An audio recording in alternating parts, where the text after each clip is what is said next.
At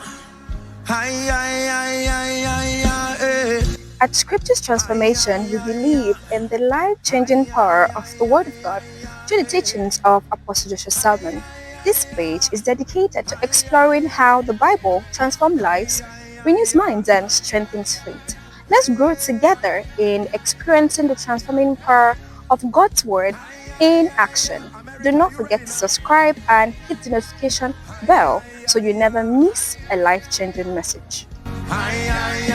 So it is proof of humility that you are depending upon his wisdom, his grace, to know that if you run just on the strength of the flesh, eventually the devil does not have to attack you. The very configuration of the body you are wearing is enough to weary you. Are we together now? There are limitations that don't come to men just because they are demon spirits. It just happens because of our humanity, that our humanity itself is a limitation. Are we together now? Let me show you a scripture. Blessed be the name of the Lord.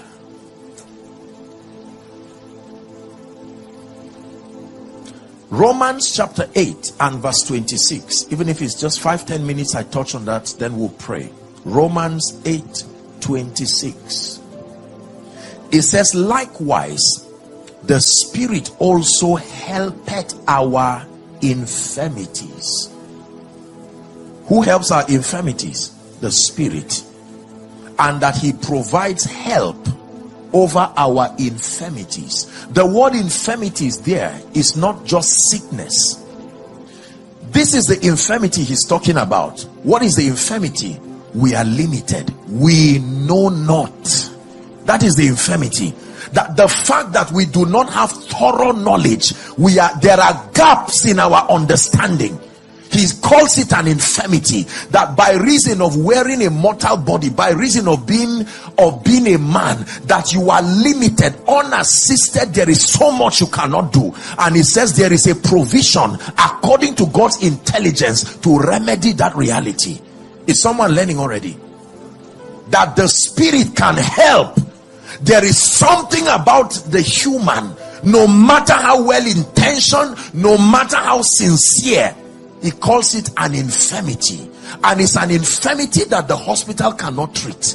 It's an infirmity that no other earthly institution can help to manage. It says only the Spirit. Please keep that scripture there.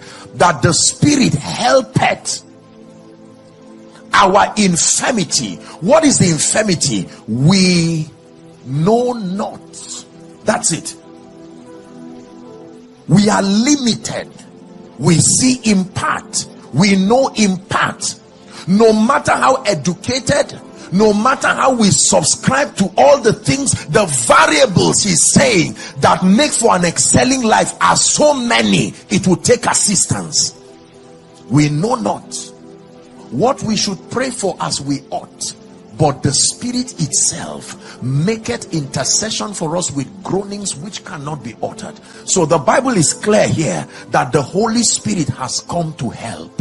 Everybody say he's a helper.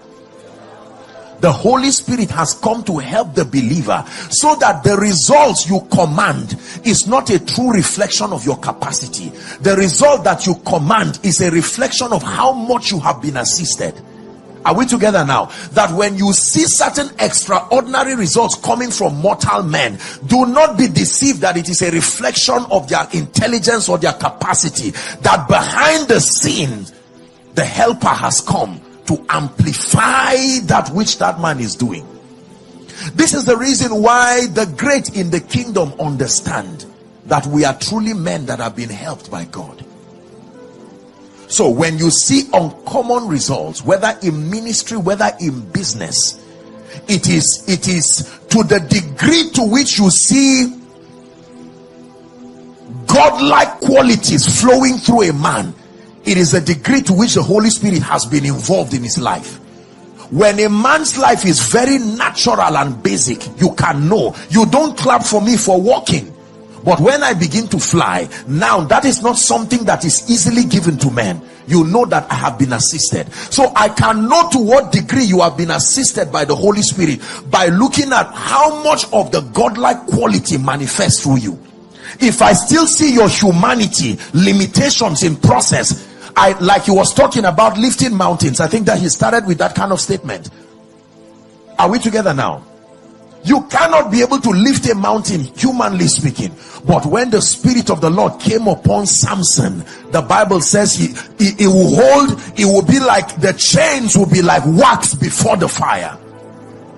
If you understand this dimension of the ministry of the Holy Spirit, you will produce extraordinary results. And when people look at you and wonder how come this is happening, you will tell them that it is by the Spirit. It is not a reflection of my ability or my capacity. I have only found a way of tapping into the assistance of the Spirit. For the Spirit helpeth our infirmity. Is someone learning? 2 Corinthians chapter 3 and verse 5. 2 Corinthians 3 and verse 5. Paul was speaking to the church in Corinth, and he says, not that we are sufficient of ourselves. Are you finding it there now? That many times Paul, the mighty man that we celebrate so much, who wrote 2/3 of the New Testament, you would hear him admitting before the people that, listen, don't be carried away by the excellence and the dexterity of my communication. I am limited. I am a man. Here he puts it again. Not that we are sufficient of ourselves to think anything of ourselves, but our sufficiency. Our sufficiency. Our sufficiency. What qualifies us, what gives that narrative that we are superhuman, is God. Next verse. Verse 6. It says, who hath made us to be able ministers, not of the letter, but of the Spirit. For the letter killeth, but the Spirit gives life. Listen, let me tell you this. By the privilege of God's grace, I have walked a bit with God, and I can tell you, one of the major reasons why people continue to struggle in their Christian experience is because they have not come to this state where they admit their inability and insufficiency. For most people, they come to God as strong, wanting him to make them stronger. You see, the strength of God does not rest upon strength. When the strength of God comes and finds strength, it will go back till you exhaust that strength. So one of the ways that God compels you to need him is to step back and watch you explore your options until you come to a point where you are aware that your strength is limited. Now you are inviting his help. So the Holy Spirit, he's teaching you. When Apostle Mike came here, he was talking to you about the ministry of the Holy Spirit. But let me tell you this. There is a condition and a posture a man must take to attract the person and the help of the Holy Spirit. Just being available is not enough. There must be an admittance within you that I am insufficient, and it is not an insult. It is an honest description of your state, unassisted. Everywhere in the Bible where men declared their insufficiency, God did not ignore them. Thou son of David, have mercy on me. I acknowledge that by myself I am unable to do this. Everywhere God found people declaring that I by myself and by my strength I cannot go far, he would come in and help them. No wonder it is those who do not look like it that truly become it, because his strength. You cannot appreciate the ministry of the Holy Spirit until you understand something about the weakness and the limitation of man. That way the Holy Spirit for you will not just become an instrument you use to get power and do ministry. He does not just become a ladder to climb to get fame. There is something about the state of man that makes your relationship with the Holy Spirit a matter of life and death. Hallelujah. So the Bible says the Spirit helpeth our infirmity. Let's read 3 scriptures and then we'll begin to pray. Ephesians 3 and verse 10. If we can get it in Amplified. Paul was mentoring the church in Ephesus, and having taught them the realities of redemption, he got to Ephesians chapter 3 and verse 10, and he said, finally, brethren. Ephesians 3, 6 and verse 10, I meant to say, not 3 and 10, 6 and 10. Finally, brethren, he says, be strong in the Lord. He says, be empowered through your union with him. Be empowered through your union with him. It says, draw your strength from him, that strength which his boundless might provides. Finally, brethren, be strong in the Lord.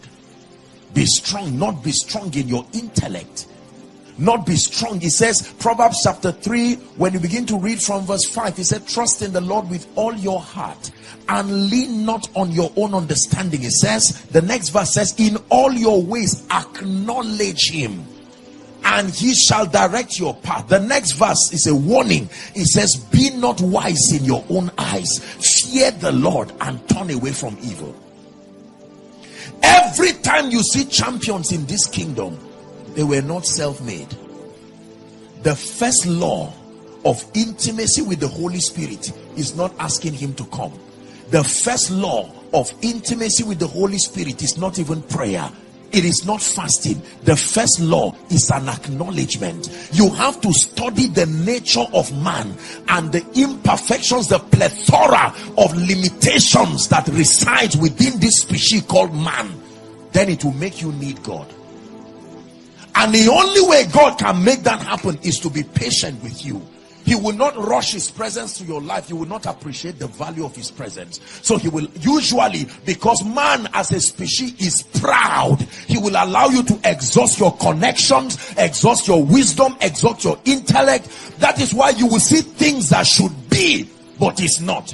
Because there is a dimension of results that is controlled from the realm of the spirit. In fact, it is the foundation of all results. Through faith we understand, Hebrews 11 and verse 3, that the worlds were framed by the word of God. Is that true? That which now appears came from a realm that was unseen. Many people are unable to experience the power and the grace of God because we are still sufficient in ourselves. There are many sufficient preachers in themselves, sufficient businessmen in themselves, sufficient musicians. So you will have, physically speaking, all the things that by the physical requirement should produce for results, yet you will marvel and wonder. I have told you that there are times you can have a boat, there are times you can be at sea. That's where fish should be. There are times your net can be working and yet you will not catch fish. It is not lack of skill. It is not lack of diligence. There are times all the variables are correct and yet you will not catch fish. At that point you don't need fishing again. You need Jesus.